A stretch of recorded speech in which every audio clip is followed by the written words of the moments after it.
अस्सलाम वालेकुम व्यूअर्स, उम्मीद करता हूँ आप हज़रात खैरियत से होंगे और खुश होंगे। जैसे कि आप लोगों को बखूबी मालूम है कि हमने डायरेक्ट इनडायरेक्ट की जो सीरीज़ की लेक्चर था वो हमने शुरू किया था। तो मैंने 2 लेक्चर जो थे वो रिकॉर्ड किए थे। पहला लेक्चर भी डायरेक्ट इनडायरेक्ट के रूल्स के बारे में था और दूसरा जो लेक्चर था वो भी डायरेक्ट इनडायरेक्ट के रूल्स के बारे में था। लेकिन दूसरे लेक्चर में हमने जो रिकॉर्ड किया था वो था सन फार्मूला। सही है कि सब्जेक्ट और ऑब्जेक्ट इन नो चेंज, यानी फर्स्ट पर्सन, सेकंड पर्सन और थर्ड पर्सन, इसको हम डायरेक्ट से इनडायरेक्ट नरेशंस में मतलब केस चेंज करते थे। वो लेक्चर नंबर 2 में ऑलरेडी रिकॉर्डेड वहाँ पर पढ़ा हुआ है। तो आज की जो हमारी लेक्चर है वो हम बात करेंगे कि how to write reporting speech, यानी जो रिपोर्टिंग स्पीच है वो डायरेक्ट से इनडायरेक्ट लिखते वक्त वो हम कैसे लिख सकते हैं, कौन सी टेक्निक्स है जिनको हम फॉलो करके अपने सेंटेंस को बिल्कुल सही सलामत और करेक्ट लिख सकते हैं। तो आइए मेरे पास टाइम ज़ाय के बगैर हम इसको डिस्कस करते हैं। पहले नंबर पर देखें, हमारे पास मैंने तकरीबन यहाँ पर 6 सेंटेंस लिखे। सेंटेंस 1 2 3 4 5 6 मैंने 6 सेंटेंसेस लिखे हैं। इसमें से अगर आप देख लें, इसकी रिपोर्टिंग स्पीच अलग है, इसकी रिपोर्टिंग स्पीच अलग है और इसकी रिपोर्टिंग स्पीच अलग है, इसकी भी अलग है। सही है। तो इसी तरह यानी हर सेंटेंस की जो रिपोर्टिंग स्पीच है और रिपोर्टेड स्पीच है वो अलग अलग है। आज हम टेंस के बारे में बात नहीं करेंगे कि टेंस को हम कैसे चेंज करते हैं। टेंस हम ऑलरेडी जानते हैं, वो रूल्स रेगुलेशन को फॉलो करके वो नेक्स्ट लेक्चर जो है वो कल इंशाल्लाह हम करेंगे। फिलहाल मैं सिर्फ आपको बता दूंगा कि भाई रिपोर्टिंग स्पीच को इनडायरेक्ट में कैसे चेंज करते हैं। पहले सेंटेंस को देखिए, हमारे पास लिखा हुआ कि she said I will help him. सही है।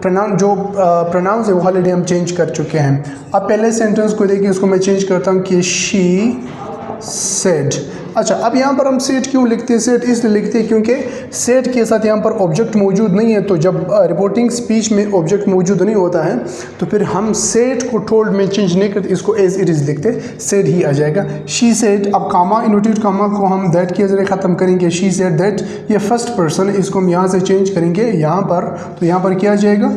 शी आ जाएगा। She said that she would, she said that she would help, she said that she would help him. जो है वो हमारे पास ये थर्ड पर्सन है, इसको हम चेंज नहीं कर सकते। जाहिर सी बात है, यहाँ पर रिपोर्टिंग स्पीच में ऑब्जेक्ट मौजूद नहीं तो सेट को हमने एज इट इज़ लिखा, इसको हम टोल्ड नहीं लिख सकते। दूसरा सेंटेंस है, दूसरे सेंटेंस को देखिए, इसको कैसे लिख सकते हैं? दे टोल्ड, टू को ख़त्म करेंगे हम सिर्फ और सिर्फ हम क्या लिखेंगे? मी लिखेंगे। मी को इसलिए लिखेंगे, टू हम इसलिए यहाँ पर एक्सटर्मिनेट करते हैं क्योंकि अगर हमने दरमियान में टू लगाया तो ये फर्स्ट जो है ये ऑर्डर बन जाएगा। लिहाजा डायरेक्ट से इनडायरेक्ट लिखते वक्त हम टू को नहीं लगाते हैं क्योंकि ये ऑर्डर बन जाएगा। अब हमारे पास ये ऑर्डर वाला सेंटेंस है ही नहीं। सही है, यानी इम्पेरेटिव सेंटेंस है नहीं, लिहाजा हम क्या करते हैं? टू को ख़त्म कर लेते हैं, सिर्फ मी लगाते हैं। अब देखिए, इसमें मैंने क्या किया? सेट को मैंने टोल्ड में चेंज किया क्योंकि यहाँ पर ऑब्जेक्ट ऑलरेडी मौजूद है। जब ऑब्जेक्ट मौजूद होता है तो फिर सेट को आप लोगों ने किस चीज़ में चेंज करना है? इसको सिंपली टोल्ड में चेंज करना है, फिर सेट नहीं लिखना है।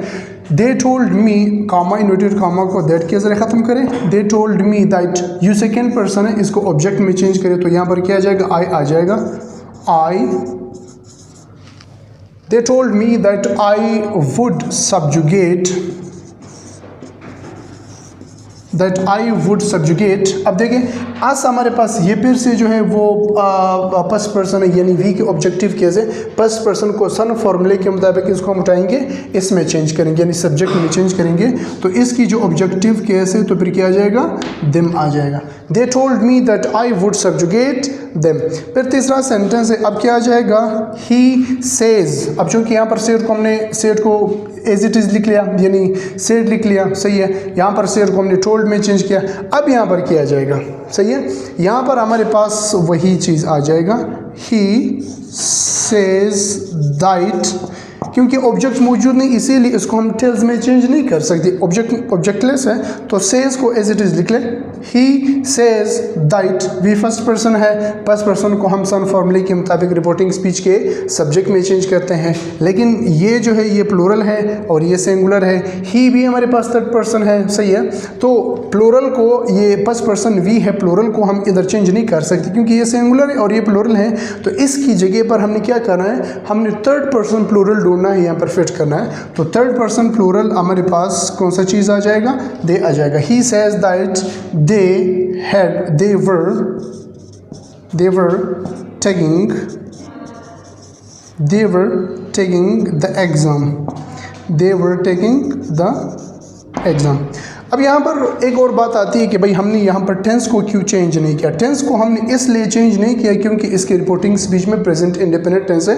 अगर रिपोर्टिंग स्पीच में प्रेजेंट इंडिपेंडेंट टेंस के अलावा कोई दूसरा टेंस आया, यानी कुल 12 टेंसेज हैं, इन 12 टेंसेज में से पास्ट इंडिपेंडेंट टेंस के अलावा अगर कोई दूसरा टेंस रिपोर्टिंग स्पीच में आया तो आप कतन जो है इसकी रिपोर्टेड स्पीच की जो टेंस इसको आप चेंज नहीं कर सकते। हाँ, आप इसकी प्रोनाउन को चेंज कर सकते हैं, इसके कॉमा इन्वर्टेड कॉमा को चेंज कर सकते हैं, लेकिन टेंस को चेंज नहीं कर सकते। सही है, क्लियर हो गया। अब हमारे पास फोर्थ सेंटेंस है। अब क्या जाएगा, अली। अब यहाँ पर ऑब्जेक्ट मौजूद है तो इसको हम किस चीज़ में चेंज करेंगे, इसको हम चेंज करेंगे टेल्स में। सही है, अली tells her that, फिर से भी है, इसको इधर चेंज करें, फर्स्ट पर्सन है। सही है, तो ये प्लूरल है, अली में चेंज करें क्योंकि ये जो है हमारे पास नाउन है, तो इसकी जगह पर हम सिंपली क्या लगा सकते हैं, ही लगा सकते हैं, लेकिन फिर भी सिंगुलर है। सही है, तो ये प्लूरल को सिंगुलर में चेंज नहीं कर सकते। यही कैसे जिस तरह हमने ये वाला जो है वो चेंज किया। सही है, फिर से हमने क्या लगाना है, दे लगाना है। सही है, तो क्या आ जाएगा, अली tells her। यहाँ पर सेंटेंस है, इसमें देखिए, Ali tells her that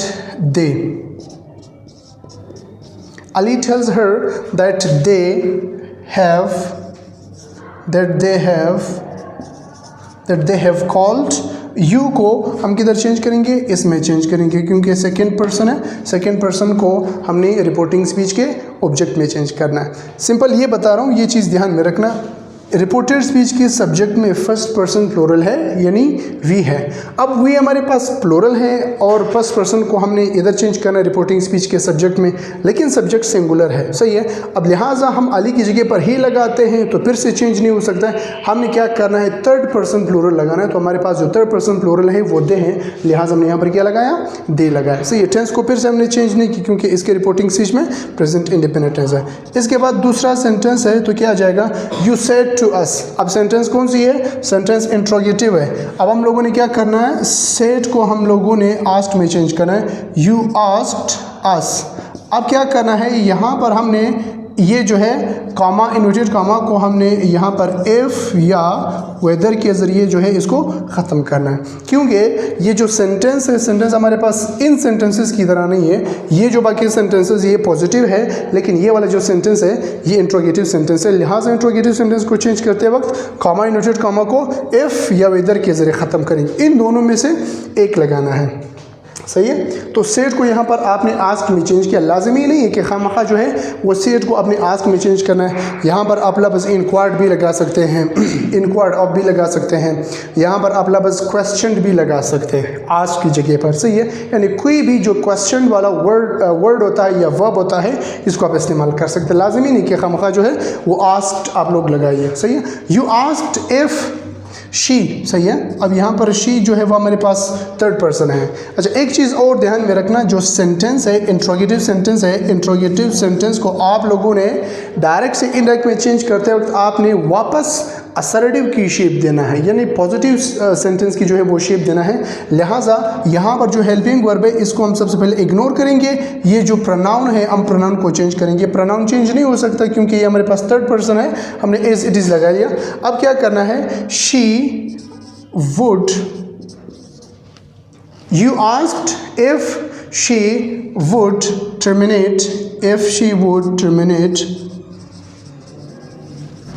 if she would terminate them है, थर्ड पर्सन है, तो इसको हम चेंज नहीं कर सकते, ए एज इट इज़ आ जाएगा। सही है, अब सेंटेंस के फिर देखें, you said to us, you asked us, combinative comma को इफ़ के ज़रिए ख़त्म किया तो क्या जाएगा, you asked us if she. Sentence interrogative वापस पॉजिटिव की शेप हमने दे दिया, तो वुड से पहले हमने क्या लगाया, शी लगाया, तो क्या जाएगा, you asked us if she would terminate them. Them जो है वो फिर से थर्ड पर्सन है, वो चेंज नहीं हो जाएगा, ये एज इट इज़ आ जाएगा। लास्ट वाला सेंटेंस है, ये दोनों जो है ये क्वेश्चन वाला सेंटेंस है। लेकिन इस वाले सेंटेंस में जो है वो हमारे पास हेल्पिंग वर्ब मौजूद है और दूसरे वाले सेंटेंस में हेल्पिंग वर्ब मौजूद नहीं है, यहाँ पर जो है वो WH वर्ड मौजूद है। सही है। अब WH वर्ड वाला जो क्वेश्चन है इसको कैसे चेंज करते हैं और ये वाला कैसे चेंज करते हैं, ये वाला तो मैंने तरीका बता दिया। इसको चेंज करते वक्त कॉमा इंवर्टेड कॉमा और इसको ख़त्म करते वक्त इफ़ या वेदर लगाना है, लेकिन ये वाला जो सेंटेंस है इसमें इफ़ या वेदर नहीं लगाना है, ये एज इट इज़ आ जाएगा। यानी जो भी इंट्रोगेटिव जो WH वर्ड इस्तेमाल हुआ है इसको एज इट इज़ लिखना है, लेकिन सेंटेंस को फिर भी आपने वापस पॉजिटिव की शेप यानी असर्टिव शेप में लिखना है। सही है। सेंटेंस क्या आ जाएगा, ही आस्क्ड मी। सही है। सेंटेंस क्या आ गया, सेंटेंस ये ही आस्क्ड मी, इफ़ या वेदर नहीं आ जाएगा, आप लोगों ने यही चीज़ लिखना है, ही आस्क्ड मी हाउ। अब ये टेंस है, सो ये प्रेजेंट सिंपल है यानी हमारे पास लिंकिंग वर्ब है। अब सेंटेंस में ये जो आर है इसको हमने इग्नोर करना है, क्योंकि अगर हमने हेल्पिंग वर्ब पहले लगाया सेंटेंस तो वापस इंट्रोगेटिव बन जाएगा। लिहाजा हम क्या करते हैं, इसको पहले इग्नोर करते हैं, पहले हम इसको चेंज करते हैं। यू सेकेंड पर्सन है, इसको आपने उठाना है, यहाँ पर रिपोर्टिंग स्पीच के ऑब्जेक्ट में चेंज करना है। तो यहाँ पर क्या आ जाएगा, he asked me how I was। सही है। अब सेंटेंस जो है ये वापस कौन सा सेंटेंस बन गया, सेंटेंस वापस पॉजिटिव बन गया, इंट्रोगेटिव नहीं बनता है। सही है। आखिर में जो है वो फुल स्टॉप आ जाएगा, क्वेश्चन मार्क नहीं आ जाएगा। सही है। तो लिहाजा ये जो सेंटेंस है ये हमारे साथ कौन से है तो इंट्रोगेटिव सेंटेंस, लेकिन डायरेक्ट से जब हम इनडायरेक्ट में चेंज करते हैं तो इसमें जो क्वेश्चन मार्क वगैरह है वो चीज़ें नहीं आ जाएगी। ये चीज़ें ध्यान में रखना। यहाँ पर कॉमा इंवर्टेड कॉमा को इफ़ या वेदर के जरिए ख़त्म किया, लेकिन यहाँ पर कॉमा इंवर्टेड कॉमा को हमने दोबारा इफ़ या वेदर के जरिए ख़त्म नहीं किया, बल्कि यही जो हमारे पास WH वर्ड है इसको हमने एज इट इज़ लगाया है। सही है। इसके बाद है, अच्छा इसके बाद है बाकी मैंने ये लिखा है कि व्हाट इज़ नॉट चेंज, यानी वो कौन सी चीज़ें हैं जो कि हम डायरेक्ट से इनडायरेक्ट में चेंज नहीं करते हैं। सबसे पहले नंबर पर हमारे पास अगर फैक्ट्स होते हैं या साइंटिफिकली प्रूवन चीज़ें होते हैं, इसको हम पैसिव वॉइस में चेंज नहीं कर सकते। ये है। दूसरी नंबर पर हमारे पास जो है अगर किसी भी नेशन की कल्चर्स होते हैं, ट्रेडिशंस होते हैं, इसको हम चेंज नहीं कर सकते हैं। और तीसरे नंबर पर जो है वो साइंटिफिक थिंग्स हैं, इसको भी हम चेंज नहीं कर सकते। आइए सेंटेंसेस देखते हैं कि इन सेंटेंसेस को हम कैसे चेंज करते हैं। पहला वाला सेंटेंस है कि शी सेड टू मी, यहाँ पर क्या जाएगा, शी टोल्ड मी। सही है। अब कॉमा इंवर्टेड कॉमा को फिर से उसी तरह सिंपल है दैट के जरिए ख़त्म करें, शी टोल्ड मी दैट। अब ये वाला सेंटेंस देखिए, the sun rises in the east. सही है। ये कौन सी चीज़ है, ये एक नेचुरल फैक्ट है। सही है। अब इसको चेंज नहीं कर सकते, कोई भी ये नहीं कह सकता कि भाई the sun rises in the west या the sun rises in the north या the sun rises in the south. सही है। तो हमें मालूम है कि the sun rises in the east, तो कभी भी इसको हम चेंज नहीं कर सकते, लिहाजा ये नेचुरल फैक्ट है। ऐसे सेंटेंसेस को पैसिव वॉइस में इनडायरेक्ट में चेंज नहीं कर सकते। शी टोल्ड मी दैट, बाकी वाला सेंटेंस एज इट इज़ आ जाएगा। The sun rises in the east। The sun rises in the east, ये वाला सेंटेंस हो गया। यानी इस वाले इससे की जो टेंस है वो हम चेंज नहीं कर सकते। अच्छा, अगर हम सेंटेंस को चेंज करते कि she told me that the sun rose in the east, इसका मतलब है कि कल जो सूरज था वो ईस्ट में निकलता था और आज जो सूरज है वो वेस्ट में निकलता है या नॉर्थ में निकलता है या साउथ में निकलता है, तो गलत हो जाता है ना, कंसेप्ट नहीं देता है, लिहाजा इसको हम चेंज नहीं कर सकते। दूसरा सेंटेंस है ही सैड, इसको चेंज करते हैं, he said that milk is white. क्या आज तक किसी ने देखा है, या कोई ये कह सकता है, यानी नेचुरल चीज़ है, आज तक किसी ने दूध को काला, पीला, नीला या सुर्ख कलर की देखे हैं? नहीं देखे हैं, तो ज़ाहिर सी बात है ये नेचुरल फैक्ट है, इसको फिर से हम चेंज नहीं कर सकते। नेचुरल फेनोमेनन है। He said that milk is white. अगर आप इसको इस तरह चेंज करते हैं कि he said that milk was white, इसका मतलब है कि जो दूध है, दूध पहले किसी और कलर के थे, यानी मतलब पहले जो थे वो सुर्ख कलर के थे और अभी जो है वो वाइट है। बिल्कुल नहीं हो सकता, मिल्क वाइट ही है, नेचुरल फेनोमेनन, इसको हम चेंज नहीं कर सकते, एज इट इज़ आ जाएगा। यानी हमारी मकसद क्या है, ये टेंस है इज़ है तो इसको आप एज इट इज़ लिखना है, चेंज नहीं हो सकता है। यहाँ पर भी आपके पास जो टेंस है राइजेज है, यहाँ पर भी वही राइजेज आ जाएगा, यानी आपने टेंस को चेंज नहीं करना है।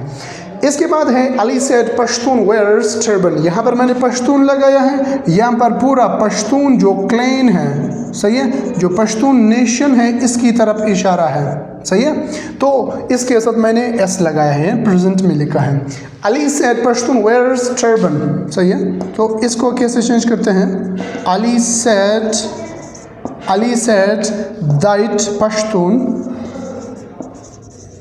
Ali said that Pashtun wears turban. Ali said that Pashtun wears turban. Ali ने कहा कि पश्तून टर्बन पहनते हैं। अच्छा, ये नहीं हो सकता कि भाई पश्तून जो थे वो आज टर्बन पहनते और कल नहीं पहनते थे, या ये जो पिछले ज़माने में थे वो नहीं पहनते थे। लिहाजा ये कौन सी चीज़ है? ये हमारे पास कल्चर है। कल्चर को भी आप पैसिव इनडायरेक्ट में चेंज नहीं कर सकते, फैक्ट से चेंज नहीं कर सकते, और साइंटिफिक थिंग से इसको भी आप चेंज नहीं कर सकते। सेकेंड लास्ट सेंटेंस है, इसको चेंज करते हैं। You said that the sky is blue.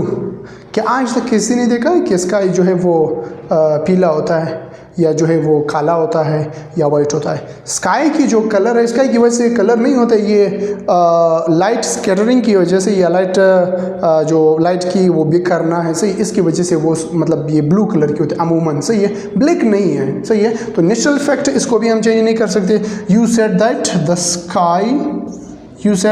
The sky is blue, सही है। यानी मेरा यहाँ पर मकसद ये है कि आपने क्या करना है, टेंस को चेंज नहीं करना है, सही है। You said that the sky is blue, ये नहीं कह सकते कि you said that the sky was blue, सही है। इसके बाद है लास्ट वाला सेंटेंस है, we said the earth revolves around the sun, सही है। ये किस तरह आ जाएगा? You said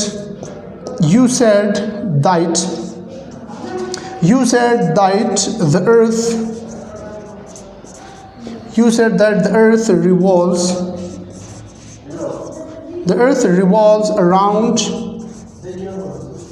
around the sun, सही है।